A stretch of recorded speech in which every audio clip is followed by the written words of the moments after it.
Alright, what is up, guys? Sorry about that. My PC absolutely died again, bitch. Glad it didn't do it while we were doing the ending of Final Fantasy VIII. However, Janie's in bed right now. She's just feeling a little unwell, but she is listening to the stream, and I think she's on chat on her phone, so she may still be able to, you know, communicate with you guys. So yeah. Yeah, so let's kick off where we left off. So Golden Sun sent in those two really awesome pictures of Odin and Diablos, and Janie also showed me a really cool picture he made of me wearing a Metal Gear shirt. It looked really cool. Hold up, Golden Sun, do you have that in your do you have a link for that, man? If you have a link, I'll be able to open that up and show the stream it if you like.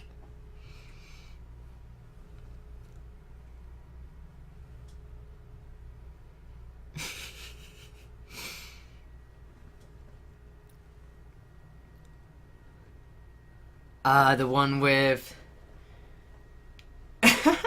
Cool King made this. Whatever. It was a picture of me apparently wearing a Metal Gear shirt. It looks strangely accurate. I think he lives near us.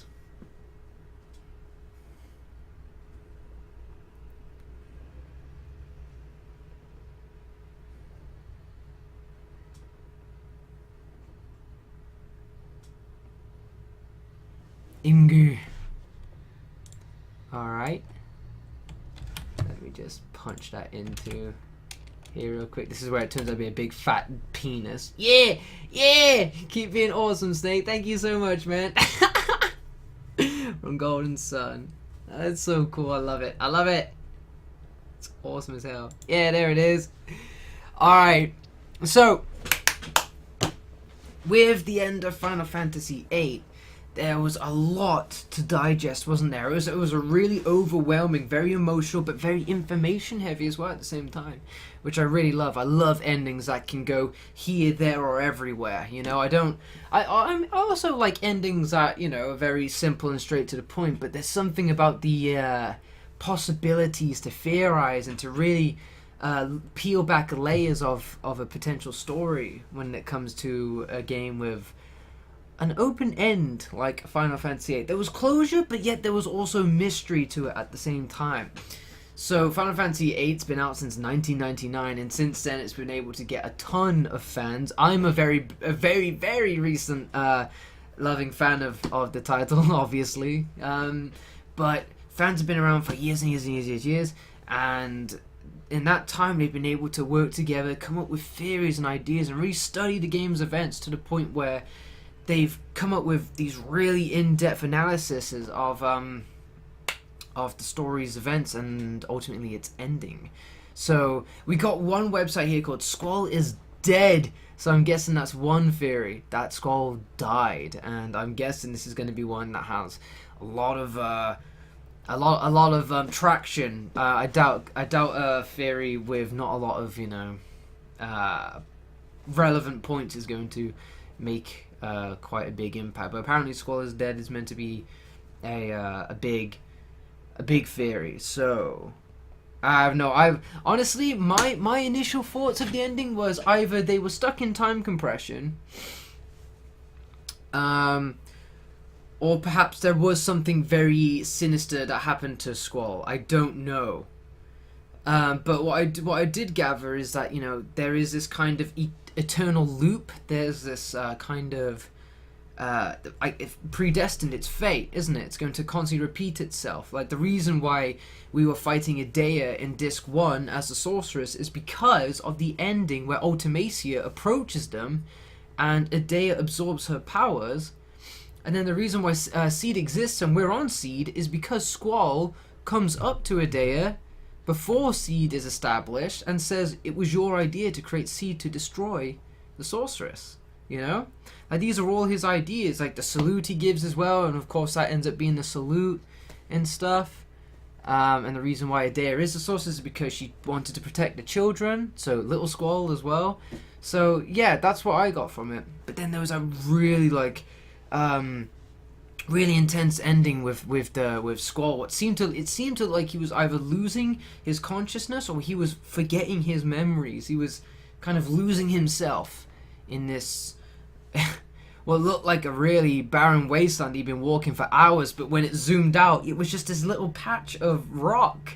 It was really like whoa, whoa, whoa. It kept on being a bigger mindfuck. So one theory: Squall is dead. We're gonna be reading this theory. Let's see how long it is. Whoa! Right. Let's start. Welcome. Squall's dead. Oh god, what a horrible start. Discusses the possibility of Final Fantasy VIII storyline covertly revolving around the death of its main character early on. A theory which, so far, appears to be undiscussed on the internet. We will attempt to explain the basis of the theory and argue why it may be true. At the end of the article, we concede that there is no real proof, merely suggestions and hints. However, we hope this analysis will add meaning to the game for all players, perhaps refreshing its value over a decade since the game's release, and inspire a discussion as it did between us. With that said, let's get on with it. Ooh. The theory. So what is the actual theory? At the end of Disc 1, Squall and friends face Idea on a parade floating in Deling City. After the fight, when Idea seems defeated, she conjures an enormous ice shard and propels it through Squall's chest. Squall stumbles back and falls off the platform. He sees Rinoa above, reaching to him as he falls. Squall closes his eyes and dies. The entire remaining game time from the beginning of Disc 2 to the second half of the ending movie is a dream. Well, so what do you think of that instantly? Just going off of that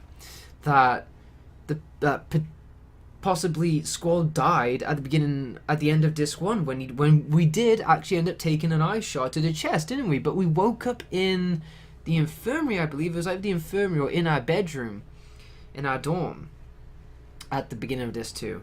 So yeah, I mean, it could happen, and there's a lot of dream sequences in the game, isn't there? There are a ton of dream sequences where you're going through the whole Laguna thing. So the whole potential of a dream being in place, it's not so crazy, but right now I'm not convinced. I don't think he died, but right now it's just a theory. We've yet to see the hints and reasons as to why this theory is in place. So a dream? A dream, a fantasy, a vision, or whatever you want to call it. The dream is basically an extension of the your life flashes before your eyes concept. The entire dream takes only a matter of seconds, but for Squall, passes in real time. For Squall, it's about the endless possibilities he could have seen realized. Squall explores the questions that were raised on the first disc, but he was not able to answer in his lifetime. These questions include, but are not limited to: who is the source of Sadea? What are her goals and motivations? Where do her powers come from? Why was Cypher in the parade with Adea when he was reported executed? Who is the girl alone that Squall and Kuru saw in the Garden Training Center? Yes, I'm sticking with Kuru. Who is Laguna, and why did Squall, Selphie, and Zell all have the same dream about him? And most importantly, who is Squall? Who were his parents? Why did they leave him at the orphanage? Where does he come from? And what would he have done with his life had he not died? So far, raising questions. Again, I'm not buying this myself right now. I feel that too much relevant and connected stuff happened in the game for me to go, he died and the rest is possible, like, you know, what may have happened in his mind. That sounds a bit, I don't know, but again, we'll go on. Standard interpretations of the story. Today's understanding of the events of Final Fantasy VIII comprise a mixed bag. Most people focus on who Ultimacia is, what her motives are, and what happens after her defeat. This has led to the misinterpretation of the evidence and symbolism pointing towards Squall's death.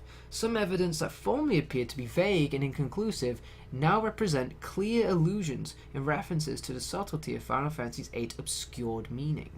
In fact, the popular opinion of Final Fantasy VIII falls exactly in line with the nature of the elements of the plot that are consistent within the dream theory, and those that are not. For instance, one of the biggest criticisms of the game is that the orphanage plot twist appears to be completely random and out of nowhere. I don't think it was.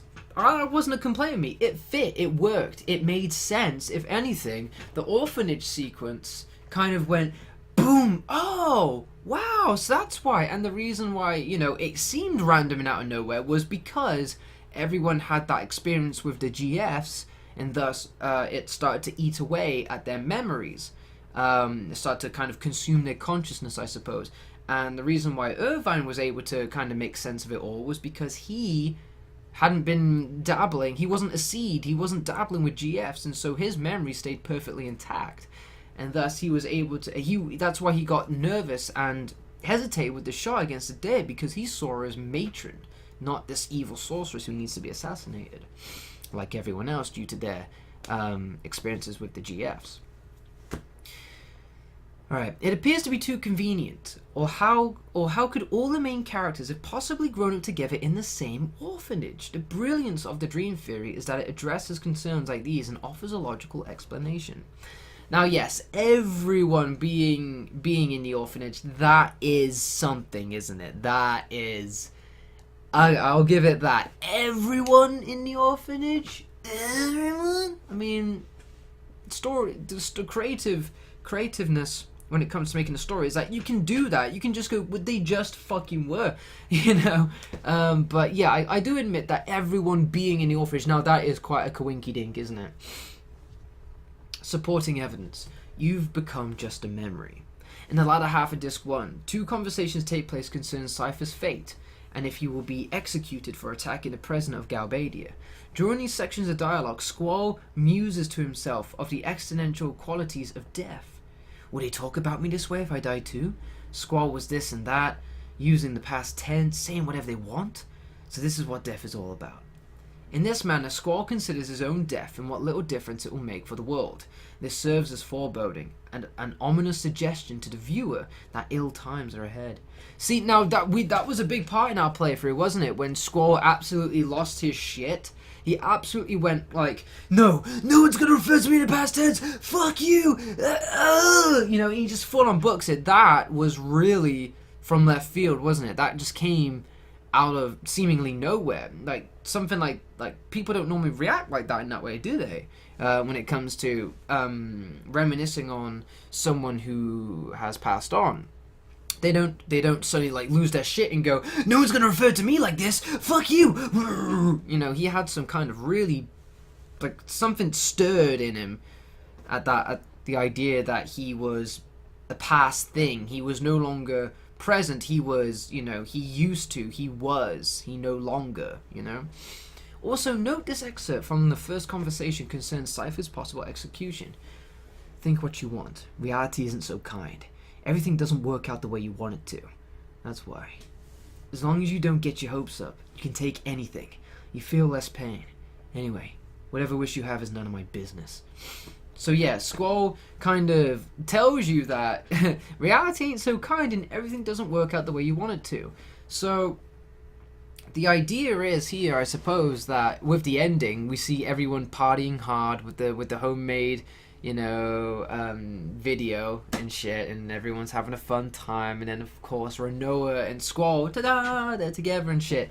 That was really nice. It was a really nice bit of happiness and positivity and just good to just finish it off. But think what you want. Reality isn't so kind. Everything doesn't work the way you want it to.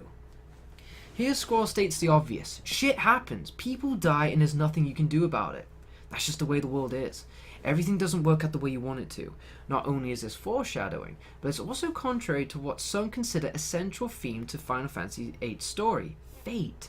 We'll come back to this point later. Now, these people have tackled my interpretation, like my initial kind of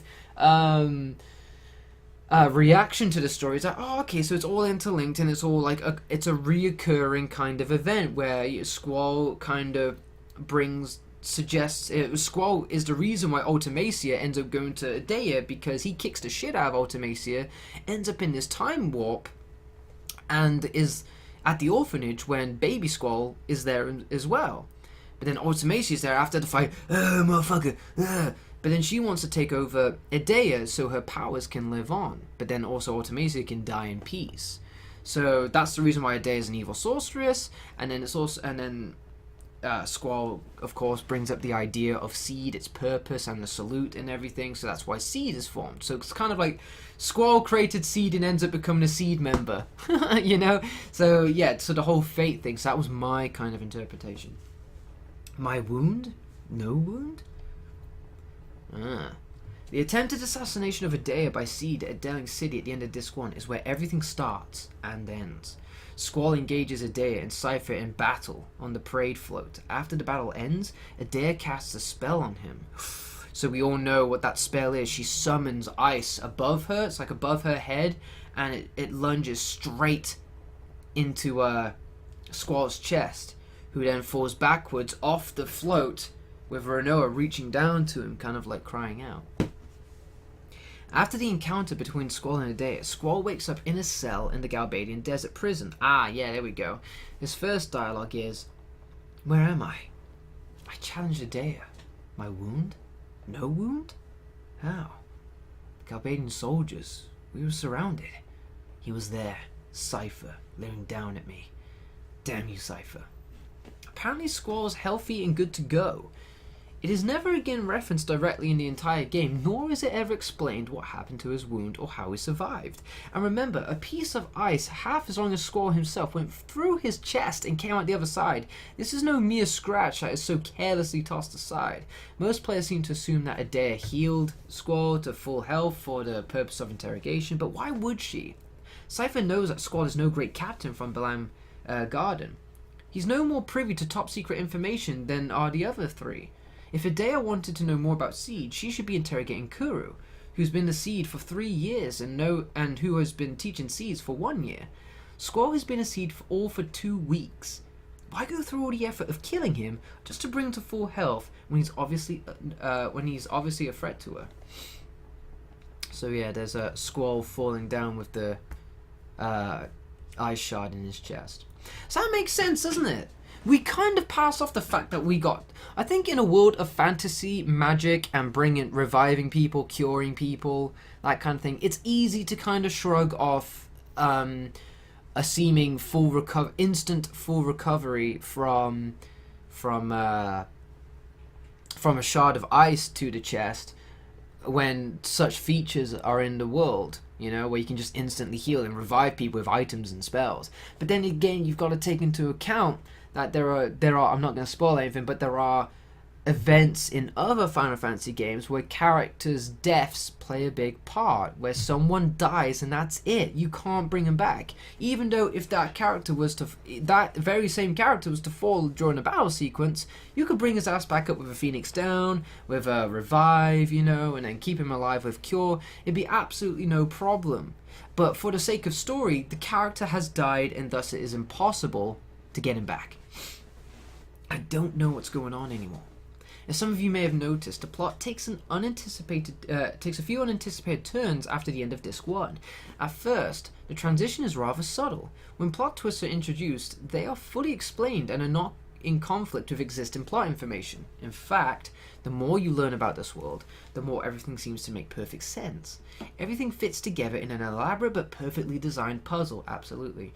Everything connects and everything is related, and yet it still seems absolutely ridiculous. It doesn't seem ridiculous.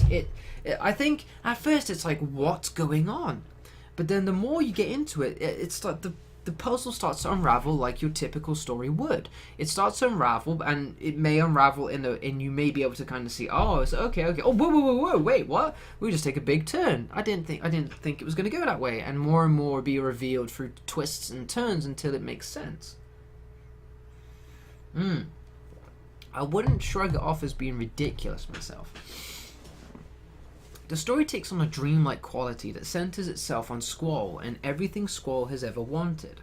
The dream goes on to explain everything Squall wanted to know, but it also treads through the realm of egoist fantasy. It spins off into a world of impossible where monsters come from the moon and Squall, merely a new recruited cadet, goes on to save our world as we know it from an evil sorceress from the future, and he gets the girl. Let's look at some specific examples. Okay, now that does make sense, doesn't it? It does make sense, because he even though he's the most promising member of Seed, like amongst all the candidates, he's still a recent graduate of Seed. And he ends up saving the world, going to the future, ripping the shit out of this future big bad space-consuming sorceress, and getting, you know, the girl of his dreams. It's very fantasy, isn't it? Like, oh yes, that would just be amazing if that happened to me, you know? It's kind of like when you watch a story or you play a game and you wish you were that person experiencing all that cool shit. Maybe it's kind of Squall's way of having his moment of, I wish my life was like that, you know? But who knows? One word. Mumbas. It was all Mumbas all along. The little Symbolines. As soon as I saw those red lion Pokemons running around on the screen, I knew there was something strange happening. Yeah, the Shumi's very... maybe because we didn't do the Shumi optional stuff. We dabbled in it, but we didn't really clear it. The Shumi was a really kind of fascinating yet really out there kind of race. You know, how they kind of evolve, and it's whatever the passion is in their hearts, they can be whatever the fuck they want. You know, it's like, whoa, that's really like crazy. The first disc had a fairly high level of realism, despite the fantasy and low sci-fi topics present. The characters were all human, and outside of monsters, there were no unearthly creatures to be seen. Rinoa had a dog that attacks her at times. By the way, the dog can spin fucking huge monsters and blow up, as earthly dogs are known to do. But there weren't any fluffy feline creatures running around yelling, Laguna, Laguna. Of course, Mumbas are explained within the context of the game. In a Shumi village, you can learn who the Mumbas are, who they evolve from, and so on and so forth. The game takes the plot developments of the dream very seriously, and treats them as truth, which makes the dream theory especially difficult to argue. Sure, all this stuff seems weird, but how do we know that's all intended to be a dream? Maybe the creators just thought it'd be cool to have talking cats around, and who knows, maybe they did. But I think it's more than convenient that the more fantastical elements, such as talking lions, do not appear in the game until after the moment where Squall may have died. So, what he's saying here is that, for the most part, at the beginning, the game sets off on a very straight, believable path, right? And then it ends up with us getting stabbed through the eye shard after the failed assassination attempt. And then from there on, instantly, bang, there's talking lions. There's people that can evolve into whatever they want and stuff. And then there's the whole future events, and we end up going into space and stuff. Very, you know, grand, fantastical, and big. It should also be noted that Mumbas, these benevolent creatures that try to help Squall and his friends escape despite their limited verbal communication, are actually lions. And lions, of course, are of particular importance to Squall, whose symbol is a lion named Griever. The Mumbas and the Griever's appearance in the final battle with Ultimacia can therefore be explained as manifestations of Squall's mind. So, it's kind of like saying, in my mind, like, if we were to, like, take me and put me in that situation, perhaps the Mumbas would be snakes. I would probably wear a snake ring, you know? It's like my manifestation is because maybe the lion's a big thing to him, snake's a big thing to me, and as a result, that manifests in my kind of story. In a very crazy, but you roll with it, kind of like a dream. You know, in dreams when crazy radical shit happens, you don't really question it, do you? It's not even you, it's kind of like a character of you. You just roll with it. You just do things. Maybe you end up doing things that you, in your conscious awake state, wouldn't even do, but in this dream state, you're doing it and shit. It's really crazy. And it just makes sense, no matter how mental it is. It's not until you wake up and look back at the story and go, look back at the dream and go, whoa, that was a really crazy dream, you know? But back when you were doing it, it was just it's just what's happening, man. Let's go, go, go. It should also be noted, oh yeah, we already read that. Okay, for sure, 3 seconds, you're up. Okay. We already covered the Mumbas and the Shumi, but I still wanted to say, what the fuck?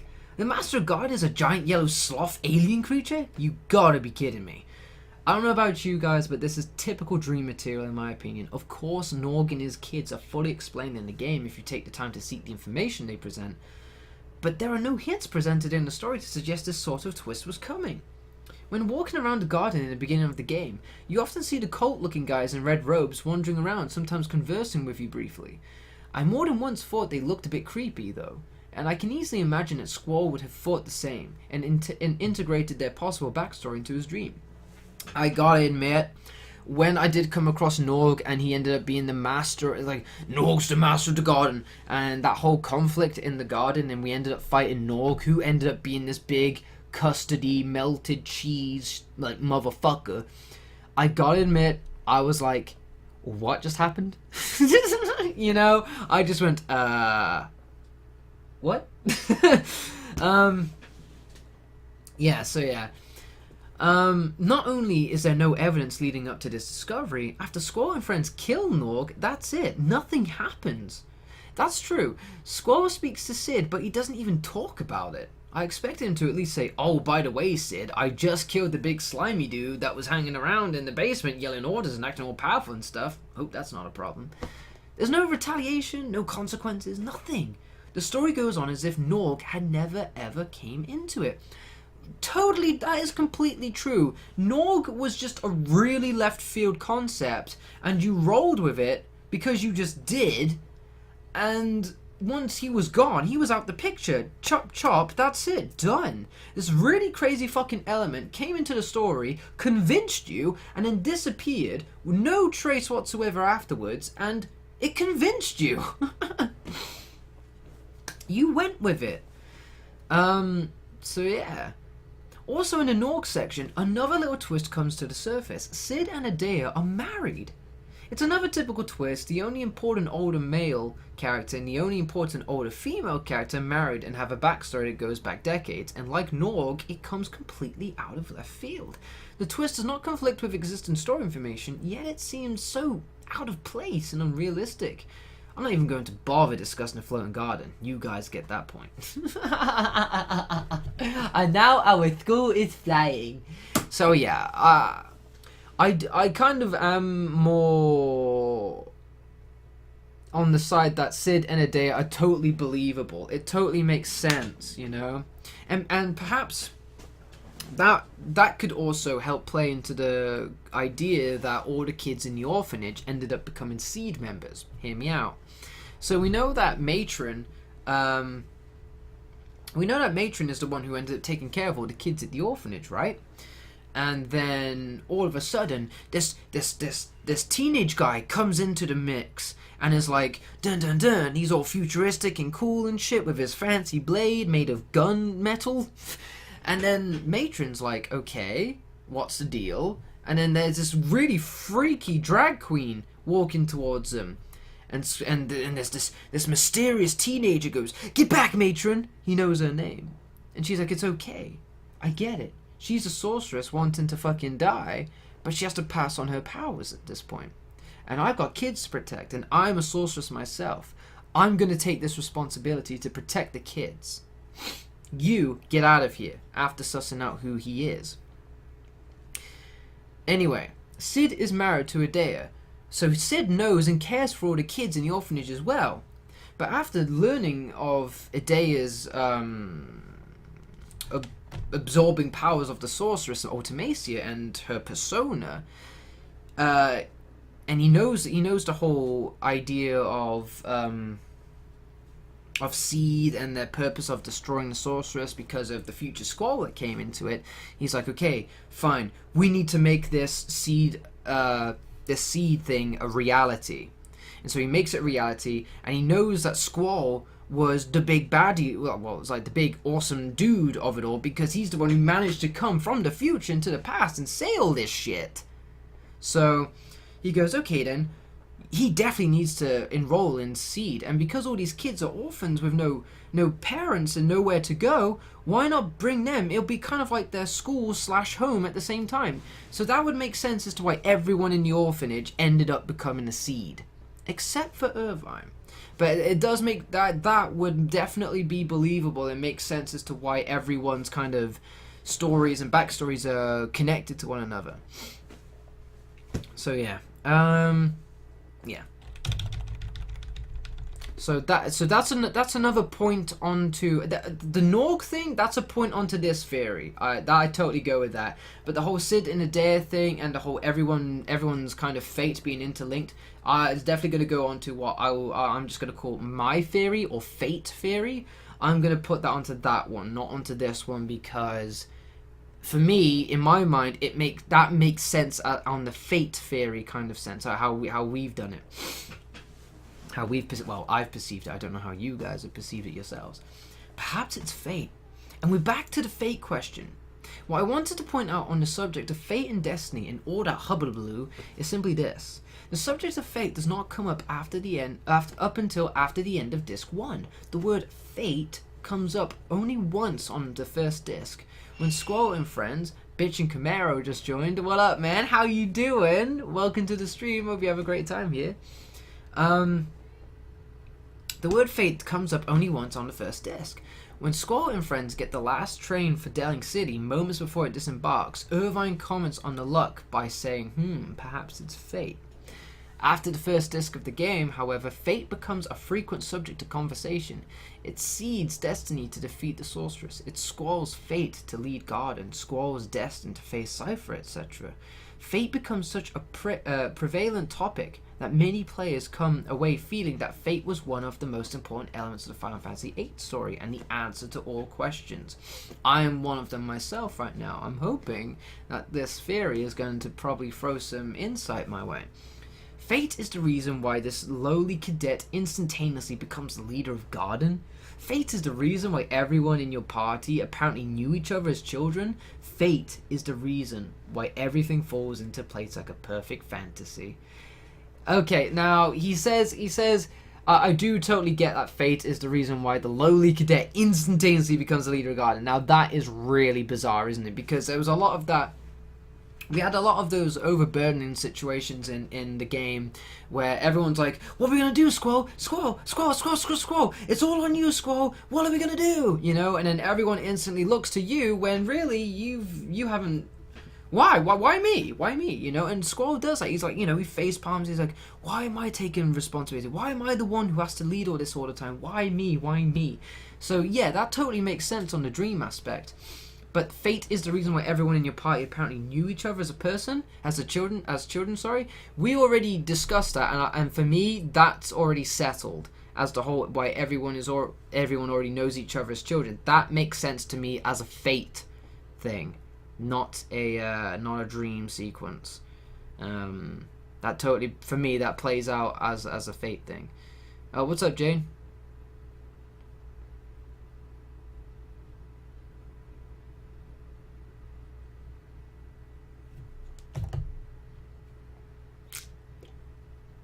Oh, Jane, you forgot to tell us something about Ultimacia and Griever being there. Okay, maybe it'll be brought up in this one. It got lost due to translation.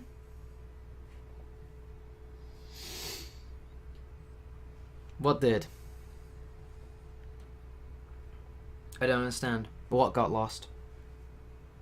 Ultimacia can manifest and give life to subconscious thoughts and inanimate objects. This includes giving life to Griever. Ultimacia manifests Griever from Squall's subconscious mind, having found Griever to be Squall's conception of the most powerful force that could exist. Okay, so Ultimacia ends up manifesting Griever through Squall's subconscious concept of the most powerful force, a lion of ultimate power and destruction. That's really cool. I like the idea of that.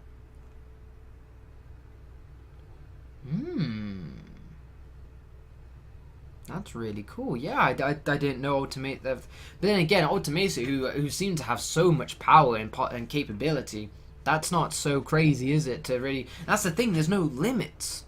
There are no limits in a world like that where you're going through time compression, you're in space, and then fucking the future, the fucking past, magic. It's like, what? She basically plays on the fear of the people. Just stay close to me. Speaking of a perfect fantasy, the romantic storyline of Final Fantasy VIII is just that. The romantic plotline, which many fans consider to be the most successful element of the game, is completely fabricated for Squall's personal satisfaction. Not only does Rinoa show little appreciation for Squall through Disc 1, but there are many allusions to her ongoing relationship with Cypher. Yeah, that was really bizarre how she went on from being I'm in love with Cypher to I need Squall. Their relationship appears to have been on a sort of hiatus while Cypher was studying at the Balam Garden, but their affection and romantic connection is still in place when this story occurs. Yeah, and then Cypher ends up becoming the ultimate baddie who has no feelings for Rinoa, does he? He ends up throwing her to Adele and shit. If he really had feelings and was in a relationship with her, surely that would have played out a little bit more. There would have been more backstory as to how do you go from loving Cypher and then going to love Squall. I keep wanting to call him Snake. In the bathroom scene, Rinoa flirts with Squall casually, but appears to take no actual interest in him as an individual. She tells him honestly as she drags him out to dance that she's waiting for someone else. Squall, I can't dance. You'll be fine. Come on. I'm looking for someone. I can't be on a dance floor alone. After a quick dance and swoon from the female fans, Rinoa wordlessly brushes him off and leaves to find Cypher. Her abruptness suggests that her real interest lies elsewhere. The next time Squall sees Rinoa, it's in Timber. Rinoa is overjoyed to see him, but only because he's a member of Seed. Hey, you know from the party, so does that mean you're a Seed? I'm Squall, the squad leader. There's 2 others with me. Yes, Seed is here. So, Here we also learn that Rinoa knows Cypher, from the party and from before. Her demeanor suggests a fondness for him that she does not openly let on. Now, I actually end up consciously commenting about this, don't I, in the cutscene. She starts dancing with us and shit, la-di-da-di-da, but then she kind of just goes, bye, and disappears, and we're like, oh, what? We go walking off on the balcony, and I'm like, and I say something like, oh, fine, bitch, you know, I don't need you anyway, just putting on the attitude and shit. We actually comment on the fact that she kind of just, right, I'm done with you now, man person. Like, oh, okay, shit. So yeah, Squall. Oh, you were looking for the headmaster at the party? You know Cypher? Yeah. Well, he's the one who introduced me to Sid. Sid is such a nice man. I really didn't think Sid would come out to help a measly little group like us, but after explaining our situation to him, Sid gave me the go-ahead right away. Now that you guys are here, we'll be able to carry out all kinds of plans. I'm going back to the others. Okay, let's go. Squall, is he here? He? Cypher. No, he's not a Seed.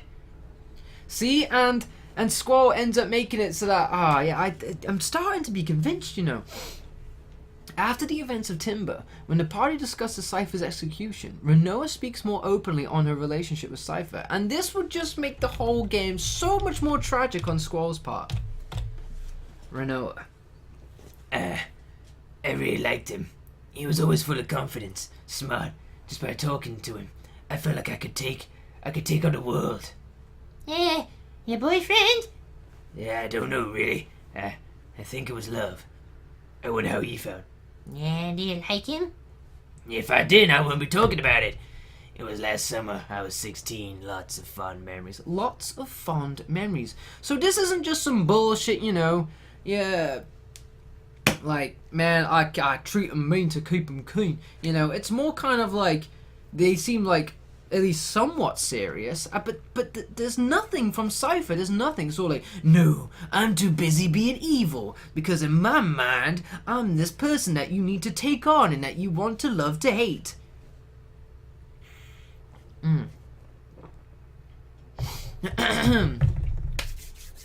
Firstly, Rinoa is obviously quite taken with Cypher. And though she doesn't classify herself as his girlfriend, she admits she thinks it may be love. This is not a good beginning to a love story for Squall and Rinoa. Secondly, Rinoa appears to fully dislike Squall's cold and introverted personality. She calls him mean, callous, insensitive, and chastises him for not communicating his thoughts to her and the others in the party. Rinoa does not show Squall the least bit of affection until the end of Disc 1, when Squall and Irvine save her from some strange iguana creature. In this scene, she clutches Squall's arm shamelessly in a traumatized state. I was scared. Really scared. It's over now. I was scared. I was really, really scared. You're used to battles, aren't you?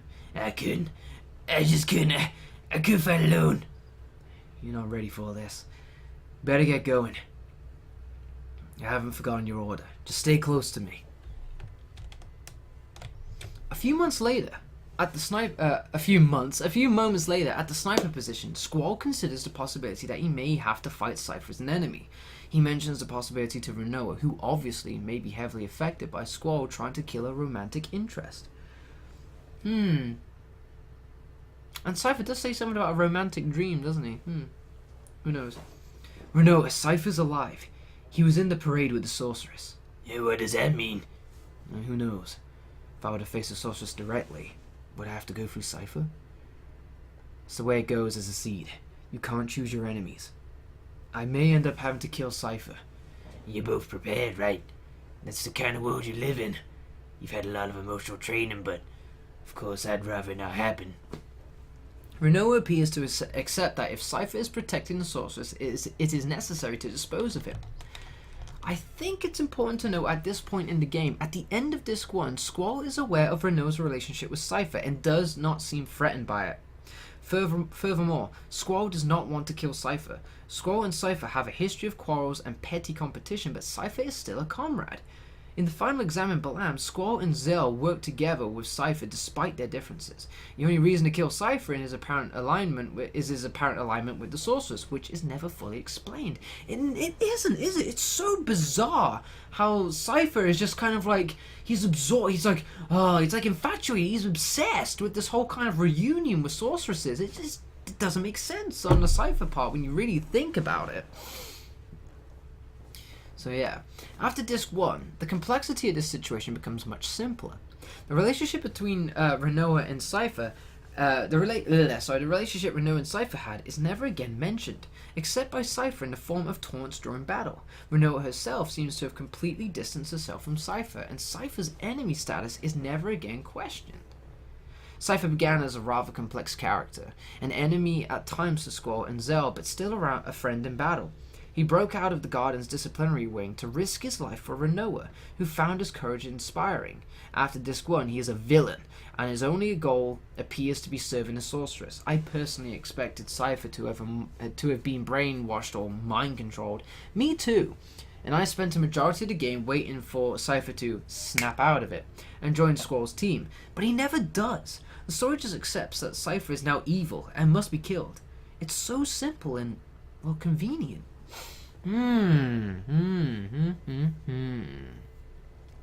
Yes, the whole Cypher situation is very bizarre, isn't it? Cypher, who was Squall's personal tormentor and rival in school, has become a major villain to the world and all of his friends. And since Cypher is out of the way, his would-be girlfriend Rinoa is now single and apparently falling for Squall, though she never took an interest in him before. The end. Oh, poor Squall. At the very end of the game, just as you're beating the final boss, Ultimacia, she starts to say some strange things, statements that appear very out of context for a final battle. Reflect on your childhood, your sensation, your words, your emotions. Time. It will not wait. No matter how hard you hold on, it escapes you. When I read those words, a chill ran up my spine. With every attack, you bring down Ultimacia's hit points, and you bring Squall's dream to a close. Squall, oblivious, fights on, and only his figment of his imagination seems aware of what is happening. There's a short story segment here involving Squall going back in time to the orphanage and seeing Ultimacia pass on her powers to Adair in the past. And Squall leaves in search of his own time, and is shown wandering in a desert place. He appears to be lost in time and unable to find his way back to his normal time period. Squall finds himself on a small rock island, isolated and helpless. He drops himself on the ground, exhausted. Then upon catching a feather floating towards him, he finds himself where Rinoa is. He calls out her name and she turns to face him. This is where the weird shit starts happening. Rinoa turns to Squall, but her face is blurred. There's a shot of Cypher as the movie cuts to the ballroom scene. Here we see Rinoa again, and again she turns toward the camera as she did in the ballroom scene on Disc 1, but she's blurry and messed up again. The shot continues to repeat, and every time Rinoa's face Rinoa's face and form are blurred, and the effect seems to be getting worse each time. What is happening here? Now, I do find that it's very convenient. It's very noteworthy that that scene where she points up and she in the whole ballroom scene, and then she starts walking towards him, is on constant repeat. It's like dugga-doo, dugga-doo, dugga-doo, and it's getting worse and worse and worse and worse. And why that scene? Is that because that's the first time he sees her, so it's kind of like the beginning, the start? That's where I want to go back to. I want to go back to the beginning of all of this? Or is it because he really has such few memories of her, and that's the only nice one he has? That's the only one where she's kind of focusing on him. I want to dance with you. I am yours. We're in a romantic kind of situation together. Though the reality was she was waiting for someone. Oh wow, thank you so much, Coffee Mug Man. I'm late. Yeah, we're discussing the game's theory right now. So perhaps that's the reason why he's constantly going over that. He's kind of cherishing or just going over and over and over again the only positive, embracing memory he has of her, because the rest was just what could be's and wishes and just what he really wanted to happen. It is my belief that as Squall's dream is coming to a close, he is starting to lose touch with his own memories. He is trying to picture Rinoa, the object of his fantasy, but he can't quite remember the shape of her face. He is going over that moment in the ballroom when he first saw her again and again in his mind, focusing closer on her face and trying to see her the way that she was. I have seen this specific visual symbolism once before, in Eternal Sunshine of the Spotless Mind. In Eternal Sunshine, the protagonist, Joel, has his memory erased because he wants to forget his ex-girlfriend. But in the course of the procedure, Joel realizes what he is losing and tries to hold on to his precious memories.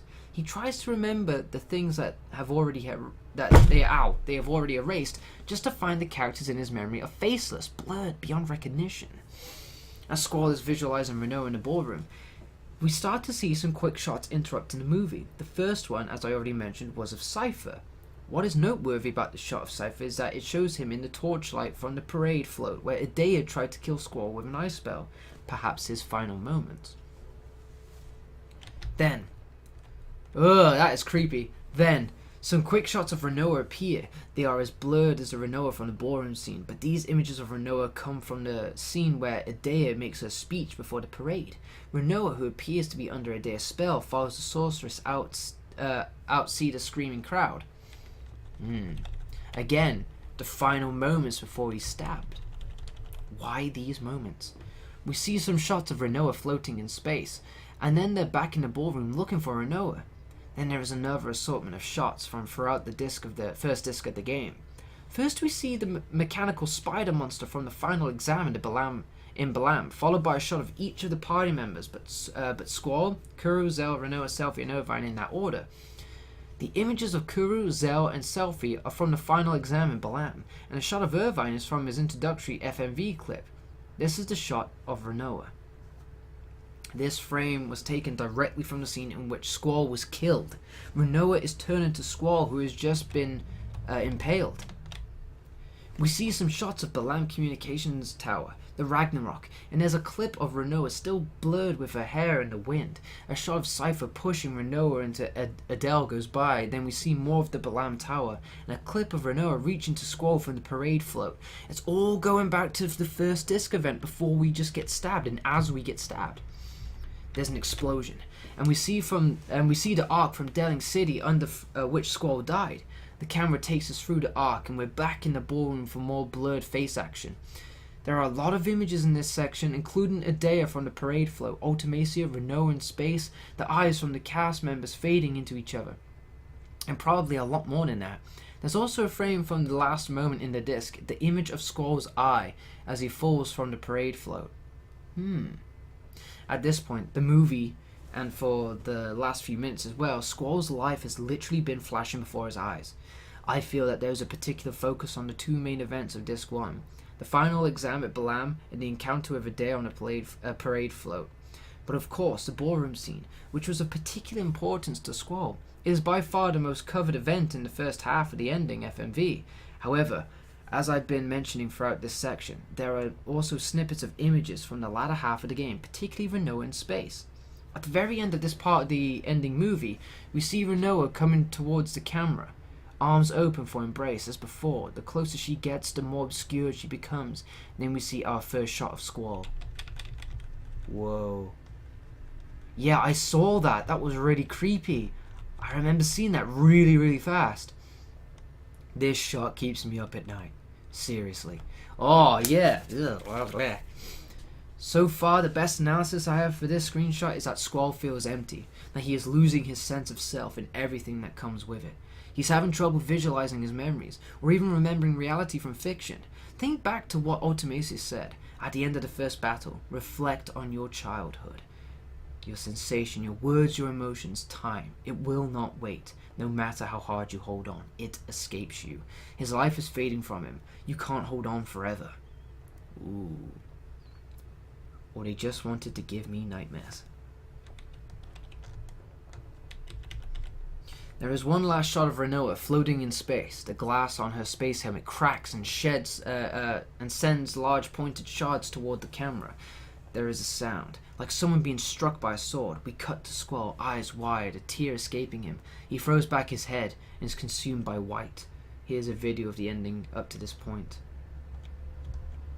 And now, finally, Squall is dead. We see a white feather fall to the ground, and the screen fades to black. The last 10 minutes of the Final Fantasy VIII ending movie are, in the simplest terms, of heaven, or some equivalent thereof.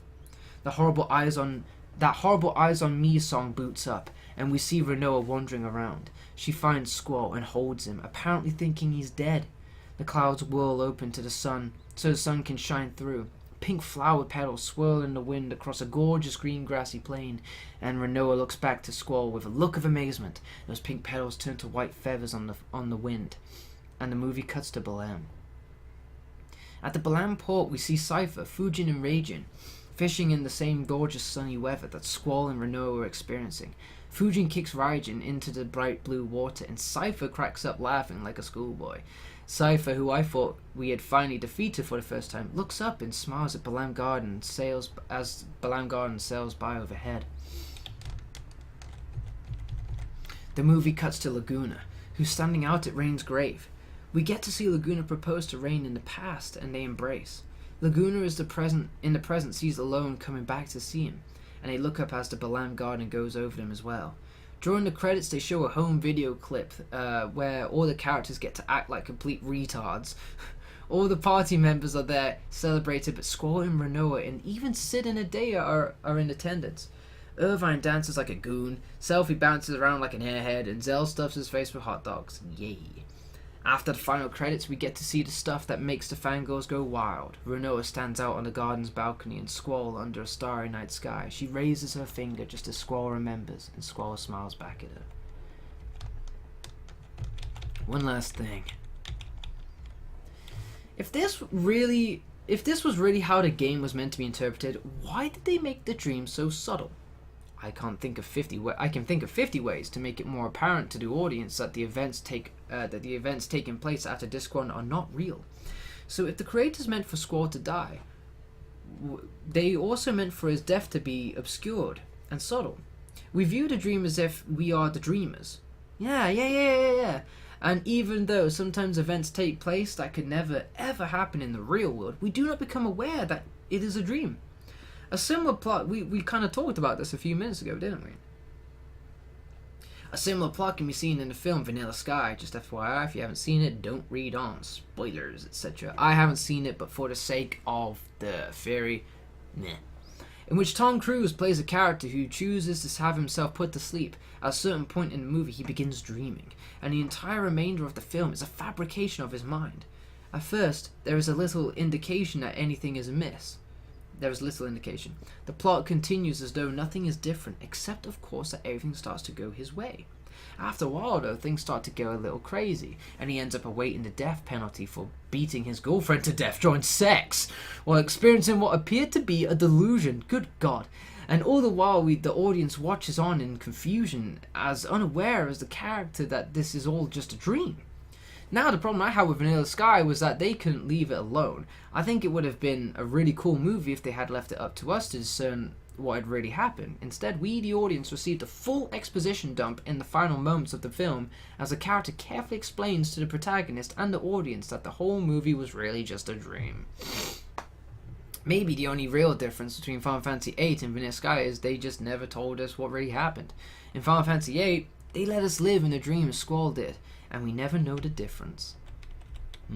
Conclusion. The truth is, I don't think there is a substantial amount of evidence to conclude whether or not the writers intended for the audience to interpret the game in this fashion. I choose to believe that this is how the game was intended to be understood because, to me, the game makes no sense otherwise.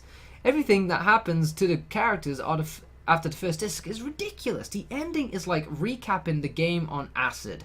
There has to be something more to the story than a simple hero takes all plot. Sometimes, while writing this article, I really felt that this is the real story of Final Fantasy VIII, but sometimes it all just sounds like poppycock to me. In any case, I think Squall's dead is an interesting theory, worth considering at least, and I hope you think so too. Thanks for reading. Let us know what you think in the comments below. Wow! Props to Deidre and Rahul, man. Very, very interesting theory. What did you guys think of that? What did you guys think of that theory? Oh god, have we got another theory? Alright, we got people saying it's bullshit. It's BS. Nope, nope, nope. I don't buy it. I don't want to believe any of this. But that's it though. Do you not want to believe any of this? Or don't you believe any of this? That's the case, isn't it? It's like no. They lived happily ever after. It was all great. It's perfect. It's perfect. Just leave it alone, you know? But reality isn't so kind. Not everything goes the way you want it to. But apparently we've got another theory to consider. I think I just skipped it. Where is it? There it is.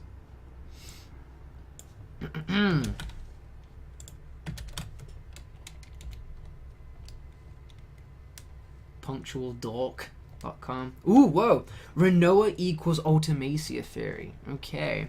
So before we get onto this one then, what are your thoughts on the idea, on the theory that Squall actually dies at the end of disc 1? Through the ice shard, he is killed. And everything in that moment, he is just a sudden, like all of disc 2, 3, and 4 is like a couple seconds of intense flashbacks of just his regrets, his wishes, his desires, his subconscious manifestations, everything just in one big kind of like dump of just thought process. Honestly, I really like it. What I like about this ending is that no matter what you say, you can't be certain that you are correct or you're wrong. That's what makes endings like this so great. And for me, this is why Final Fantasy VIII is head and shoulders over 7. One, because of the whole great fucking moments and the plot twists and whatnot. They were just really like, wow, you know. But the ending itself, you can either go, they lived happily ever after, or you can go, but did they? You know, I love it. I love endings like that. So for me, there may have been no need to kind of do the whole time compression thing, and it does get very crazy, doesn't it? We're dealing with time travel, we're dealing with past, present, future, we're dealing with shit consuming space and all that exists. That is very mental, isn't it? It's very fucking, you know, tinfoil hat kind of shit. But we end up going with it, and it's done in a sense where it's believable on a kind of real level, where we end up, if we kind of take into the whole reoccurring kind of events where, like we've said, that sorceress Adea ends up becoming the evil sorceress due to Ultimacia at the end of the game going back in time with Squall possessing her, and Squall then gives her the idea for seed that will ultimately help put down this evil sorceress, and it just ends up doing a never-ending, ever-repeating kind of cycle of events. So the fate theory is initially how I think you're meant to interpret it, and perhaps that's how you're meant to interpret it full fucking stop. But then why go through all that crazy, like the ending where everything is kind of being distorted and blurred, and it's all going back to just to the end of disc 1, just before you get stabbed, and you're really focusing on the idea of Rinoa, like, embracing you and focusing on you, because that's pretty much that was your last, or possibly even only, really cherished memory of this object of his desires and his dreams and wishes. Embracing him, he was going to hang on to that as much as possible and relive that scene over and over and over and over again as many times as he could, because it's all he had in his final moments was that feeling, that memory, that moment. And it was quickly being taken away from him, hence the constant distortion and then the constant replay, because he's so desperate to just live that moment again. And if that's the case, God, isn't that game really sad? That game is like infinitely more sad if you were to take that theory into consideration. Really fucking sad. So yeah. So, and that's why I really like that theory. I really like that theory. I'm not gonna say that's the ending, but man, I'm gonna look at it as though that's a possible ending, and for me, that just creates an even bigger amount of layers, depth, and respect for the game, really, because you can actually interpret it that way. So, hell yes. Really happy about that. The theory is too sad for me to handle. Yeah, that's it. It's so much more sad, isn't it? Right. So, Final Fantasy. Are you seeing this, guys? Okay, you should be able... Yeah, you're seeing it fine. Alright, Rinoa equals Ultimacia. What? Hold up, wait a minute, let me put some Griever in it. It could be argued that Final Fantasy VIII has a confusing plot. Between the thematic use of military technology, ancient magic, time travel, and magical beasts, there's a lot of moving cogs to this narrative, and it can be easy to get lost or misunderstand what occurs in the game. I covered the events and concepts of Final Fantasy VIII's main narrative last year in another explained article, and again in the Squall is Dead theory. Oh, so we're dealing with the same authors, so the same mindsets. Okay, nice to see that they're going, it could be like this as well, it could be like that as well. That leads me to kind of put more respect and consideration to their theories, because they're like, no, this is this way, you are fucking wrong, because this is my theory, and this is how it is, okay? This is right. They're coming up with different theories, and that makes me go, okay, well, yeah, absolutely then, you know?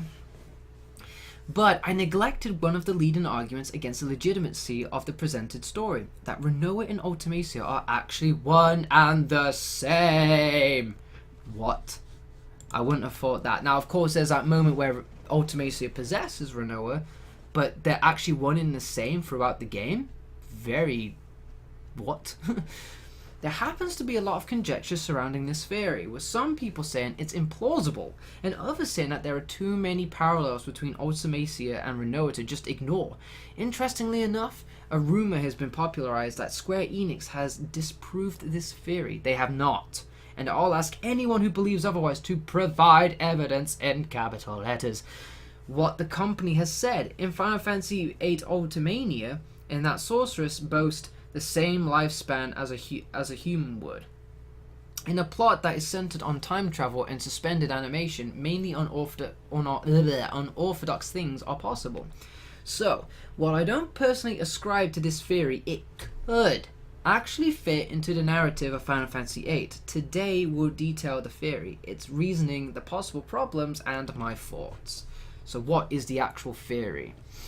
After Squall's party defeats Idea at Galbadia Garden, Rinoa goes comatose and eventually awakes as a sorceress. Idea was being possessed by Ultimacia at the time, and apparently originally has received her sorceress powers from future Ultimacia when Squall and friends were still kids at her orphanage.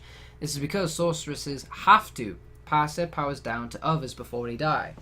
The goal for Ultimacia at this point in the game was to use Rinoa as a temporary vessel before passing her abilities onto the more powerful Adele, who was on a space station being kept in stasis. Sorry, my throat is really killing me right now. Rinoa, however, still has sorceress abilities after Ultimacia jumps from her to Adele's body. She, naturally, is terrified of her new powers as sorceresses have a tendency to go bonkers and try to dominate the civilized world. A conversation with Adele shortly after indicates that sorceresses are easily corruptible, unless they have emotional support from friends and valiant knight, Squall in this case. Ah, I see. Hence the whole knight thing, like, I will be your knight, I prefer to be called White Knight. Therein, the theory proposes that a series of events was sent into motion. After the conclusion of Final Fantasy VIII, leading to Rinoa's loss of emotional support and her eventual transformation into a similarly featured Ultimacia. Some proponents of this theory maintain that 1. A sorceress has an extended lifespan and will live much longer than a normal human being. 2. Rinoa wouldn't want to inflict the burden of being a sorceress on anyone else, and 3. Rinoa would have been driven mad by grief after Squall's eventual death and intended to compress time to regain her beloved. So she compressed time to regain Squall. That's the theory.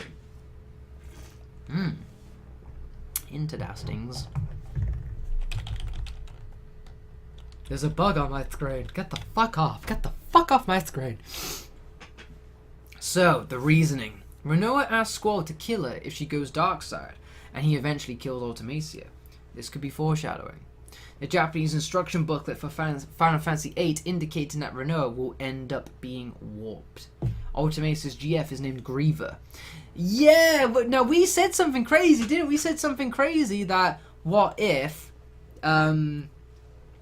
Squall ends up being transformed into a GF and becoming the ultimate GF under the rule of Ultimacia in the future, like as a, you know, a potential plot twist after we did the fight or something. We guessed upon that, didn't we? Well, it was a bit of a crazy, like, just like out of the blue moment from me, but yeah. With the same name and design as the ring Squall gives Rinoa in-game, the two characters share near identical facial features in all cutscenes, especially those towards the end of the game where their faces are often side by side. Now hold up, wait a fecking minute. During the final like movie, like the cutscene, there was like the repeating approach of Rinoa as in the ballroom scene. At one point later on, as it kept going and going and going, you'd get the occasional like a close up of Ultimacia's face. It'll like just go boom and then straight to Rinoa, and then boom straight to Rinoa, boom straight to Rinoa, something like that. So maybe that has some kind of who knows? Because when I started seeing Ultimacia, I was like, oh god, what? You know, I was thinking like somehow Ultimacia was either still alive or there was still something left to be done with her. They are the only sorceresses shown to have wings. Ultimacia with black wings, and Rinoa with white during her angel wing limit break. The possibility of the name Ultimacia being a translational derivative of what? Artemisia. Now, this is now with Aerith and Eris. The intended name for a character in Final Fantasy VII was Aerith. It ended up becoming Eris in the English version, and it was confirmed to be a translated error of names. So this isn't too crazy. This actually has happened in the previous Final Fantasy. Of Artemisia, the wife and sister of the Grecian king Mausolus. Sorry if I'm ballsing up these words, I've never come across them in my life. Also, there are parallels between Mausolus and Squall, Artemisia and Rinoa, and Artemisia and Ultimacia. On the Ragnarok, Rinoa tells Squall that she wishes time would stand still. Ultimacia, on the other hand, intends to compress all the time into one moment. The location of Ultimacia's castle is above the seat at Idea's orphanage, close to the flower field where Rinoa said she would meet Squall. Dissidia, Final Fantasy, features ultimate weapons for Ultimacia that are named after Rinoa's weapons: Valkyrie, Cardinal, and the Shooting Star. Wow, that one's very interesting. Possible problems. Ultimacia has tried to kill Rinoa several times. If it had been her past self, killing Rinoa ultimately would have led to her own destruction, and while it can be argued that going insane or GF use made her forget this, that is also backwards reasoning. Rinoa can die and be absorbed into time in the final battle of Ultimacia without the future Ultimacia being erased as a result. If losing Squall was the main reason for Rinoa going insane and becoming Ultimacia, it stands to reason that she would have recognized him, or at least acknowledged him in game instead of trying to kill him. She doesn't appear to have any relationship with the main characters. If it had been Rinoa, she would have been receptive to remind her, as we see others are after forgetting things due to GF use. The translated warp in the Japanese Final Fantasy VIII instruction manual isn't indicative of Rinoa becoming evil. In fact, the meaning of the word warp differs based on language. In English, it has a negative connotation. This isn't the same in Japanese.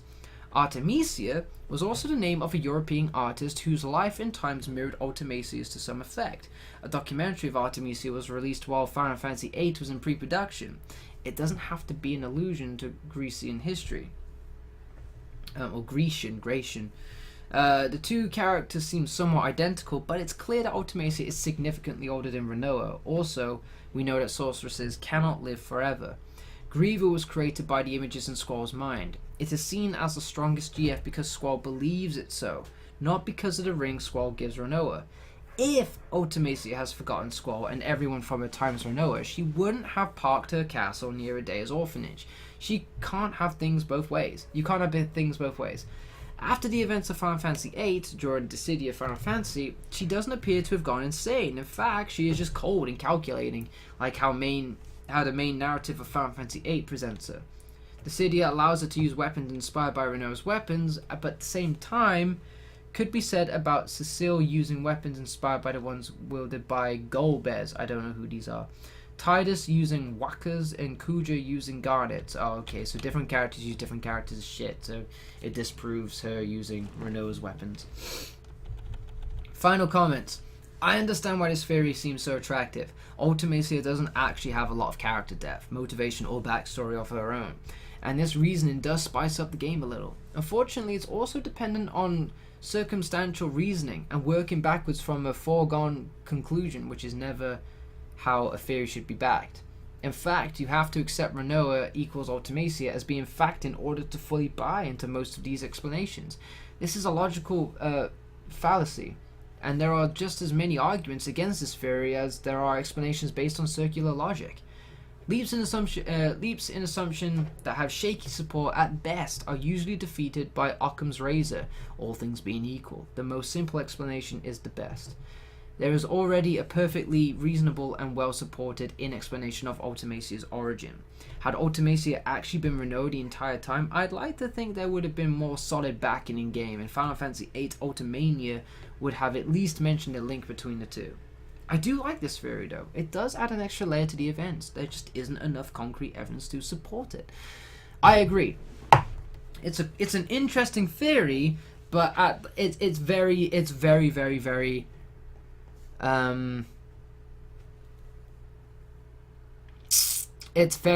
not shallow, but very limp, very weak on the whole kind of evidence kind of backing, reasoning and whatnot. Compared to Squall being dead theory, this one doesn't seem as convincing. But it's another possible outcome. It's another possible theory to a game that has a really great story, and that again it just further proves just how much you can really get with Final Fantasy VIII. You can play this game, and someone can have one kind of experience, and one can have a radically, completely different experience, but they're playing the same game, and I love that. I love that games like that exist, where one person can play the exact same game, do the exact same shit, and interpret it and feel that they're on such a horrible, cruel, punishing adventure, while one can do it and it's like, yeah, and they live happily ever after, when the exact same events happened, nothing fucking changed. I love it. So yeah, So yeah, that really cool theory is really cool theory. So what do you think? What do you think is the reality for the game then, guys? I want to see what people believe. Do you think it was all fate? It was all predestined, and everything that happened was reality? Do you think that it ended up being a dream, and Squall ended up dying at the end of Disc 1, and everything afterwards was a flash in front of his eyes of everything that he wished could have happened, everything that he longed for and desired, and it was being brutally snatched from him in that final scene where it's all become distorted and he's trying as hard as he can to just claw back what little dream he had left. You think the fate theory is better? I always believe the fate theory myself as well. So fate. So yeah, we're gonna go dead or dream or fate. Dream or fate, basically. It's hard, isn't it? It's hard for me to really go dream or fate because, honestly, in terms of like what a twist, definitely dream. The whole dying idea. But, you know, you go on a long journey. It's full of hardship, whether you want to believe he died or not. It is full to the brim of hardship. And you try and try and try and constantly fight for what little bit of positivity and success you can get. And in the end, it's like, whew. And we all lived happily ever after. Yes! I'm so happy for you guys, you know? It's like kind of like that. You don't want that to not be the reality, do you? But then again, reality isn't so kind. Not everything you want works the way you want it to. The game says that. Endless cycle is grim, but death is too grim. Yeah, definitely. That's what I mean. You're either stuck with something that seems bad, but there's a little bit of hope and happiness in it, and then but then there's like no, and then he fucking died. That's the end. He fucking died. Well, that is... I think that's all the theorizing we got for now, I suppose. But yeah, what a way to kind of really send off this great title. A lot of fun. Really great game. I definitely recommend it. It's definitely for people out there that love to really put lots of mental energy, really think, really consider in the game.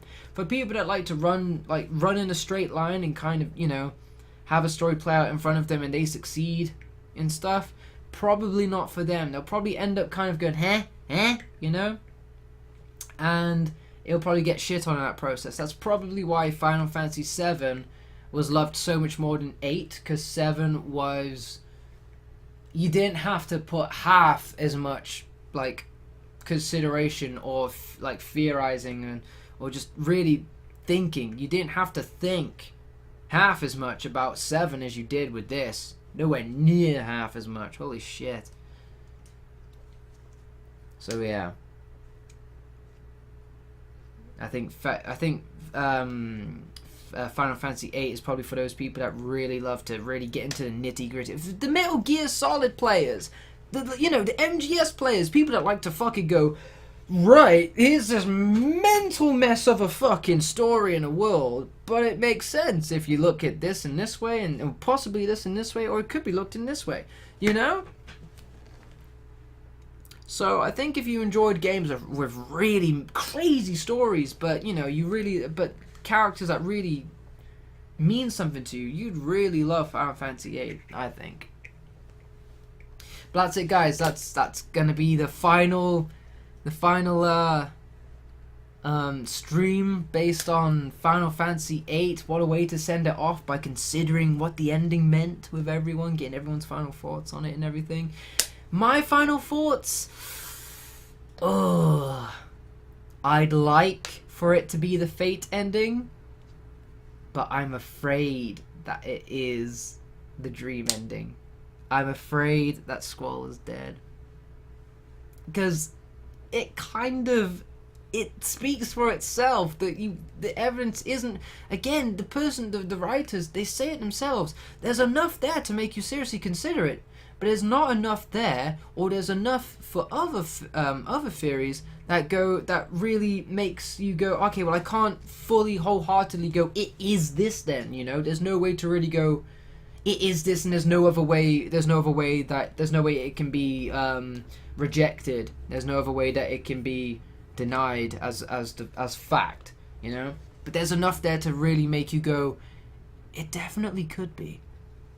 So yeah, so in a way you can look at this as though it's a very emotional, moving game, or you can look at this as one of the most tragic and devastating games, and honestly, one of the most well conceived and executed characters, and I'm talking about Squall. One of the most in-depth, like probing into a character's psyche, and it just his mentality, his personality, everything. I don't think I've played many games that come even close to looking at the kind of, like, who am I? You know? And I really do. I really relate with Squall a lot. I see a lot of myself in him. Definitely do. And I think a lot of people will as well, whether they're afraid to admit it or not. I definitely admit it. There's a lot of me. There's a lot of Squall in me. Definitely. No matter, like, you know, it's not like, oh, whatever and stuff. But in a sense, it is kind of whatever. I think his whatever kind of approach to stuff it wasn't shallow. It wasn't just simple whatever, you know. It was just, oh, whatever, I don't care. It was because that he didn't see the point. This is how it is and this is how it is. What is the point in talking about it? There's no point. Here's the facts and that's it. I'm very much like that in a lot of situations as well. So yeah, really, but just in summary, great fucking game. Great fucking character. I really, really loved Squall's story. Whether he got happily ever after with, you know, all of his desires and ambitions fulfilled, or whether they were just cruelly snatched from him. The moment he really realized what it was he wanted, where he wanted to go, who he was and what he wanted to be, it was snatched from him. And he just realized it in a flash of epiphanies and desperate desires, just wishing he could just have a second chance to make all of his dreams come true. Poor fucking Squall. So fucking tragic. So tragic. Wow. Amazing game. I definitely recommend it. Everyone who says it's shit, I don't want to generalize, but it's very idiotic. It's very idiotic to look at what we've just gone through and go, it's fucking retarded, mate. It's shit game. Why don't you play Final Fantasy VII? He's got a bigger sword and shit. Bollocks. Fucking bollocks.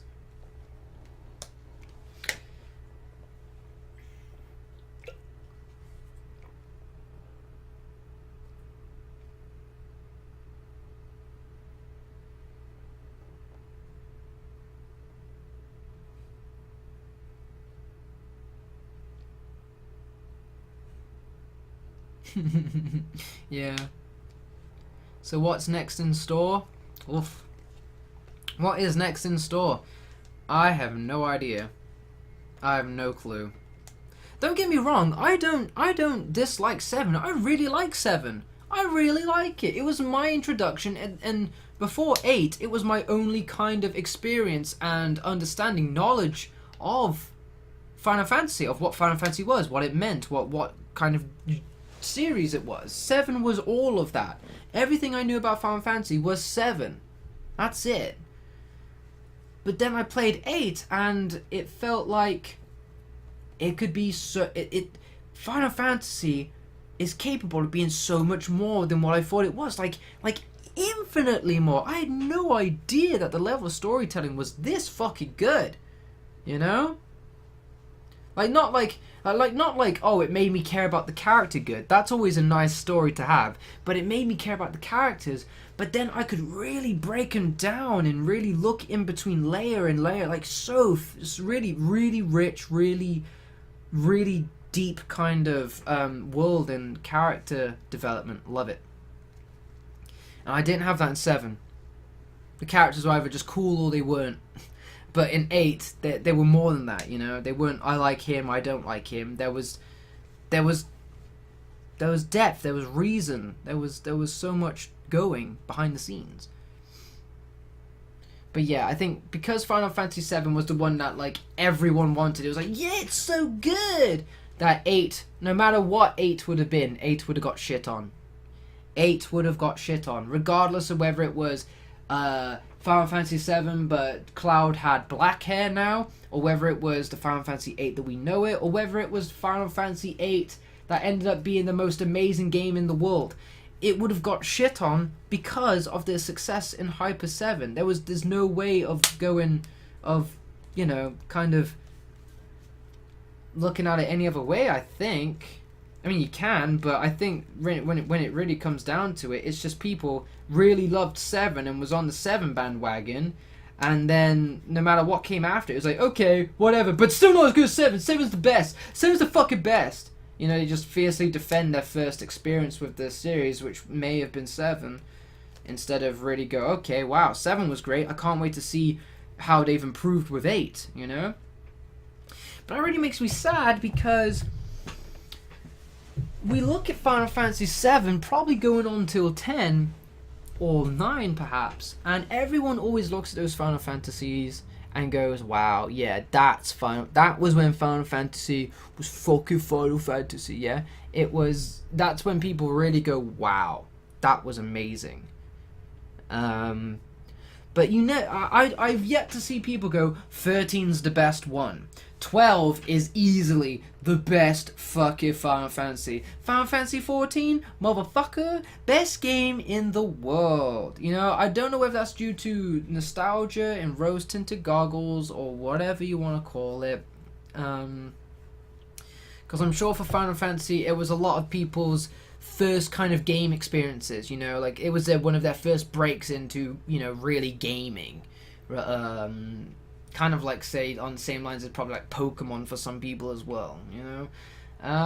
Final Fantasy was definitely not my first break into gaming. My first break into gaming was probably like either Golden Axe on the Golden Axe or Sonic on the Master System, or Wolfenstein and Doom on the PC. That was my break into gaming. That was when I got into it, and I got into it at like a stupidly young age, like 3. So yeah,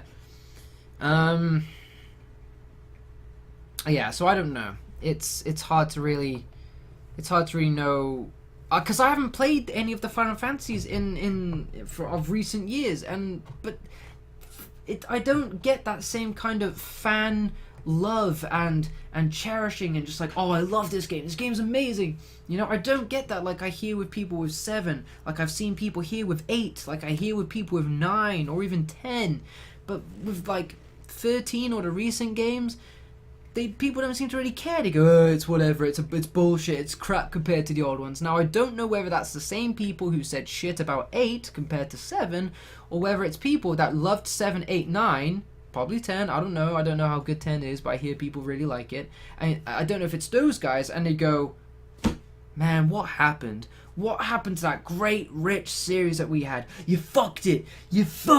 I don't know. So yeah, it's hard to really know what think of the series. I guess the only thing to do and to think is to just go experience it yourself and just go, was it as good? Is there a reason to, like, you know, keep feeling that, to keep putting faith into the team, into the series, you know, with each title you play? And perhaps you like it, perhaps there's another nail in the coffin for you, who knows. But then again, there's a lot of 15 as well. My only concern about 15 is it doesn't feel half as player in control. The only things I've seen is what, I don't know if it's gameplay footage. They say it's gameplay footage, motherfucker. The amount of shit that I saw going on the screen, I was like, there is no way that that a person is controlling what that character is doing right now. Perhaps they pushed X, perhaps they moved to the left. Other than that, I'm watching shit happening. So, I don't know. I gotta admit, I hope. Why would I hope for a game to be shit? I hope fucking Final Fantasy 15 is probably just gonna go, we're back, motherfucker. I hope every fucking game developer who brings out their next game is their best game, and then they bring out the next one. Now that's our motherfucking best game. You know, that's what I'd fucking want to see. I want Final Fantasy 15 to be fucking amazing, man, so that people kind of get excited again. People get excited about the series that they love, because there's nothing sad about seeing people be once really passionate about something to just go, "Mwah," you know.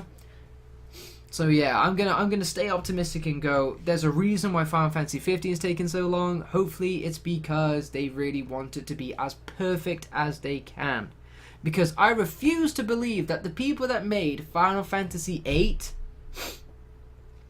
the way it was are not capable of making greatness. Now, I don't know if the team has got the exact same members on it. I'm guessing they don't, because a lot of time has passed. But if they haven't, I'd like to follow the fucking developers who made, like, the actual people who are now probably transferred on different teams. They may still be on the same team, I don't know. But I'd like to follow the people who made this fucking game. And I want to see other stuff that these people have made. I want to see other shit. Because, man, ground fucking breaking. Final Fantasy VIII was definitely before its time, and I think a lot of people just weren't ready for it. People are still thinking that games were confined. The idea of a game was still confined to things like Crash Bandicoot, Mario, Spyro, and just, you know, your typical brainless jumping and jump on the box. I love fucking Crash Bandicoot. I play the shit out of Spyro, motherfucker. At the end of the day, games, what makes them the best medium of all fucking time is the fact that you can do anything. You can do anything.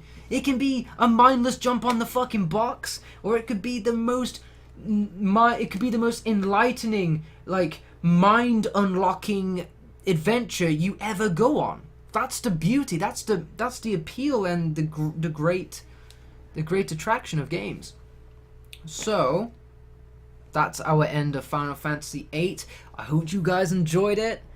I have no idea what we're gonna do next, but oh god, no, vamp, stop! That is a really scary yet sad image. That is like, see what I mean?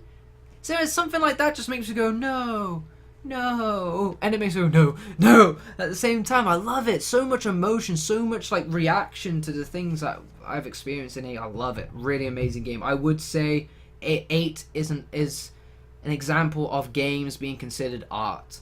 Absolutely amazing game, fucking brilliant. Go get it, go play it, love it. Though if you do get it on Steam, mod the fucking sound, because I can't even imagine playing it without it now. At first, because I didn't play 8 back on the PS1, I only played 7. I didn't get to hear the soundtrack for what it was and stuff. So when I was playing it on the PC, I wasn't minding too much. But everyone who played it on the PS1 was like, dude, the soundtrack sucks dick. Fix it. So I got the PS1 soundtrack onto it again, and it was amazing. The man with a machine gun, maybe I'm a mother-sucking lion, the fucking card game, spoing. Oh my days, dude, get out of here. Get a PS2 emulation and play Final Fantasy X. Nero, no one do that. No one do that. I do not condone getting emulators. If you want to play Final Fantasy X, buy it on either a PS2 or get the HD version on Vita or PS3. Motherfucking Nero, do not drop me in hot water. Keep them thoughts to yourself. Alright, I will see you guys later. Take care of yourselves, man. Bye.